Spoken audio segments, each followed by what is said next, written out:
जय हिंद दोस्तों महाराणा संग्राम सिंह और महाराणा कुंभा के बाद अगर सबसे प्रसिद्ध महाराजा कोई थे तो वह थे मेवाड़ के सबसे महत्वपूर्ण शासक।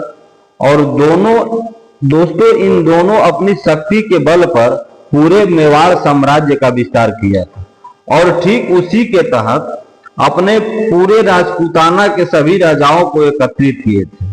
और महाराजा राणा रायमल की मृत्यु के बाद 1509 में राणा संगा मेवाड़ के महाराणा बन गए और राणा संगा ने अपने अन्य राजपूत सरदारों को मिलाकर सत्ता का आयोजन किया था। दोस्तों इस वीडियो को पूरा जरूर देखिएगा क्योंकि इस वीडियो में एक महान शासक राणा संगा के पूरे शासन काल की लगभग पूरी सच्चाई बताई गई है। इसलिए आप सभी से निवेदन है कि इस वीडियो को पूरा जरूर देखिएगा। दोस्तों नमस्कार प्रणाम, आप सभी देख रहे हैं स्टोरी वाइज और मैं हूं चंदन। दोस्तों महाराजा राणा संग ने मेवाड़ में 1509 से 1528 तक शासन किया था, जो आज के समय में भारत के राजस्थान प्रदेश में स्थित है। और दोस्तों राणा संगा जी ने ये जो विदेशी आक्रमणकारी उन सभी विदेशी आक्रमणकारियों के विरुद्ध में लड़ाई लड़ने के लिए सभी राजपूतों को एक किया था। और इसलिए राणा संगा जी ने सही मायने में अगर देखा जाए तो एक वीर योद्धा व शासक थे, जो अपनी वीरता और उदारता के लिए राणा संगा जी बहुत प्रसिद्ध माने जाते हैं। दोस्तों राणा संगा जी ने दिल्ली राजपूत व मालवा मुगल बादशाहों के आक्रमण से अपने राज्य को बचाने के लिए सुरक्षा कवच की तरह काम करते थे। और उस समय के सबसे शक्तिशाली अगर कोई राजा थे तो वह राणा संगा जी ही थे।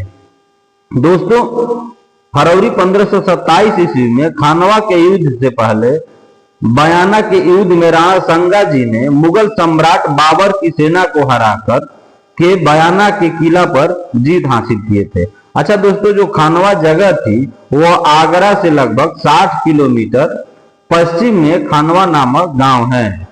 दोस्तों खानवा की लड़ाई में हसन खां मेवाती राणा जी के सेनापति थे और युद्ध में राणा संगा जी के कहने पर सारे राजपूत राजाओं ने पातिपेरवन परंपरा का उस समय निर्वहन किया था। और दोस्तों बयाना के युद्ध के पश्चात 16 मार्च 1527 ईस्वी में खानवा के मैदान में राणा संगा जी पूरी तरह से घायल हो गए और ऐसी अवस्था में राणा संगा जी को युद्ध के मैदान से बाहर निकलना पड़ा था।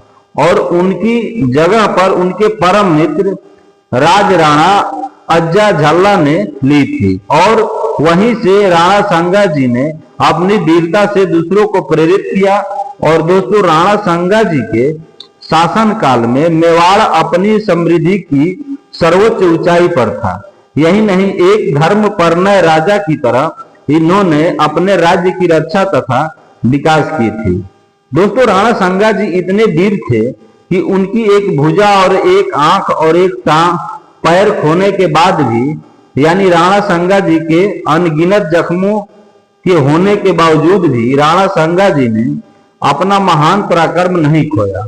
और दोस्तों सुल्तान मोहम्मद शाह मांडू को युद्ध में हराने व बंदी बनाने के बाद भी उन्हें उनका राज्य पुनः उदारता के साथ वापस दिया था। अब आप सभी खुद सोच सकते हैं कि हम लोगों के राजा राणा संगा जी कितने महान थे। दोस्तों यह उनकी बहादुरी को दर्शाता है कि खानवा की लड़ाई में राणा संगा जी को लगभग 80 जगह घाव लगे थे। यही नहीं राणा संगा जी को सैनिकों का भग्नवेश भी कहा जाता है। दोस्तों बाबर ने भी खुद अपनी आत्मकथा में लिखता है कि राणा संगा अपनी वीरता और तलवार के बल पर अत्यधिक शक्तिशाली हो गए हैं और वास्तव में उसका राज्य चित्तौड़ में था। दोस्तों मांडू के सुल्तानों के राज्य के पतन होने के कारण उन्हें बहुत से स्थानों पर अधिकार जमा लिया था और उसका मुल्क 10 करोड़ की आमदनी का था। और यही नहीं उसकी सेना में 1 लाख सवार थे और उनके साथ 7 राव और 104 छोटे छोटे सरदार थे। उनके 3 उत्तराधिकारी भी थे। यदि उनके जैसे ही वीर और योग वाले और राजा होते तो मुगलों का राज हिंदुस्तान में नहीं जम पाता। राणा सांगा जी ने अपना अधिकार बना लिया था और दोस्तों सिलवाड़ी और मेदिनी राय जैसे शक्तिशाली राजपूत नेताओं के समर्थन के कारण मालवा पर विजय राणा सांगा के लिए और आसान होती गई। दोस्तों जो मोहिनी और मेदिनी राय ने चंदेरी को अपना राजधानी बनाया था और राणा सांगा का एक सबसे विश्वसनीय जागीरदार बन गया। और दोस्तों राणा सांगा जी ने भी चित्तौड़ से एक बड़ी सेना के साथ राव मेड़म देव के अधीन राठौर द्वारा प्रबलित और महमूद खिलजी द्वितीय से गुजरात की अस्फिलियों के साथ आसफ खान से मिला था। और दोस्तों जैसे ही लड़ाई शुरू हुई राजपूत घुड़सवार सेना ने गुजरात कैवेलरी के माध्यम से एक भयंकर हमला किया और कुछ अवशेष जो बिखरने से बचे वह राजपूत घुड़सवार गुजरात से सुदृढ़ीकरण के पार करने के बाद मालवा सेना की ओर बढ़े। और दोस्तों सुल्तान की सेनाएं जो थी वह राजपूत के घुड़सवार सेना का सामना करने में एकदम असमर्थ थी और बुरी तरह से सुल्तान को हार का सामना करना पड़ा और उनके अधिकांश अधिकारी सब मारे गए और उनकी सेना का लगभग सर्वनाश हो गया था। और उसके बाद आसफ खान के बेटे को मार दिया गया। और यही नहीं, खुद आसफ खान ने उड़ान के लिए सुरक्षा की मांग की थी और सुल्तान महमूद को घायल अवस्था में कैद कर दिया गया था। दोस्तों मालवा की जीत और हिंदू शासन को बहाल करने के बाद राणा सांगा ने शाह को क्षेत्र के हिंदुओं से जाजिया कर हटाने का आदेश दिया। दोस्तों ईडर राज्य के उत्तराधिकारी के सवाल पर गुजरात के सुल्तान मुजफ्फर शाह और राणा ने कट्टर दावेदार का भरपूर समर्थन किया और 1520 में राणा सांगा ने ईडर सिंहासन पर रायमल की स्थापना की और जिसके साथ मुजफ्फर शाह ने अपने सहयोगी भारमल को स्थापित करने के लिए एक सेना भेजी। और दोस्तों राणा सांगा जी ने खुद ईडर पहुंचे और उसके सुल्तान की सेना को पीछे कर दिया गया था। दोस्तों राणा सांगा जी ने गुजराती सेना का पीछा किया और अहमदाबाद के रूप में सुल्तान की सेना का पीछा करते हुए गुजरात के अहमदनगर और बिशन नगर के शहरों को जीत लिया। अब दोस्तों बात करते हैं कि राणा सांगा जी ने लोदी पर कैसे जीत हासिल की थी।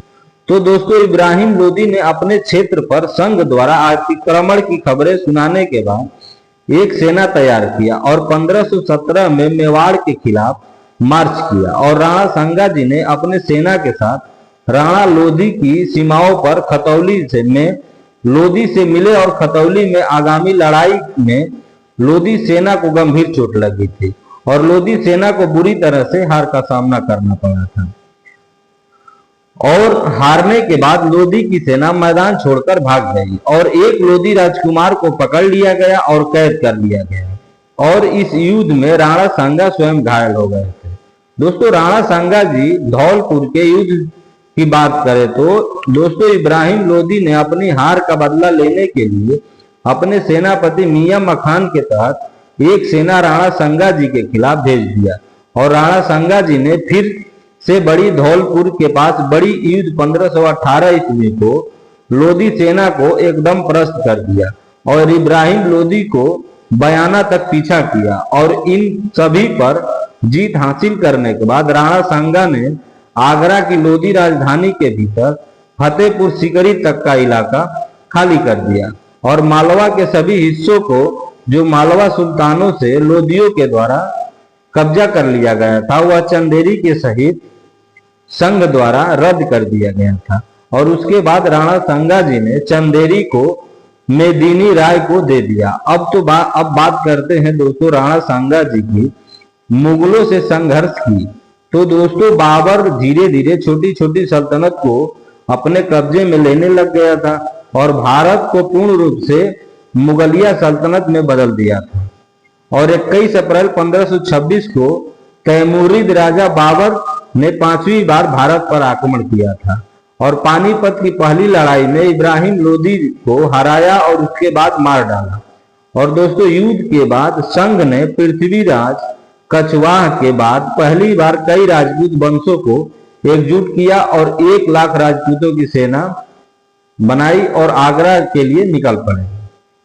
दोस्तों, राणा सांगा ने पारंपरिक तरीके से लड़ते हुए मुगल रैंकों पर आरोप लगाया कि उनकी सेना को बड़ी संख्या में मुगल बाहुलियों के द्वारा गोली मार दी गई और कस्तूरी के शेर ने राजपूत सेना के घोड़ों और हाथियों के बीच भय पैदा कर दिया, जिसके कारण वे सभी हाथियों ने अपने ही स्वयं के लोगों को रौंदने लगे।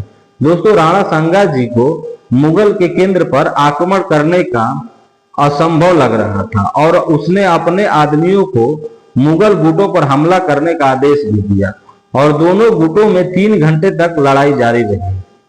और इस दौरान मुगलों ने राजपूत राजाओं पर कस्तूरी और तीर से खूब फायर किया, जबकि राजपूतों ने केवल अपने ही करीबी जो दुश्मन थे उन्हीं पर सिर्फ जवाबी कार्रवाई की।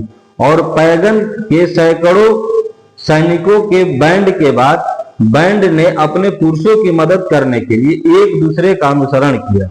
इसलिए हमने अपनी बारी में टुकड़ी के बाद उस तरफ हमारे लड़ाकू विमानों को मजबूत करने के लिए भेजा गया और बाबर ने अपने प्रसिद्ध तालकामा या फिनिश आंदोलन का उपयोग करने के लिए खूब प्रयास किए थे। हालांकि उसके लोग इसे पूरा करने में एकदम असमर्थ थे और 2 बार उन्होंने राजपूतों को पीछे धकेल दिया, लेकिन राजपूत घुड़सवारों के अथक हमलों के कारण वे अपने पदों से पीछे हटने के लिए मजबूर हो गए।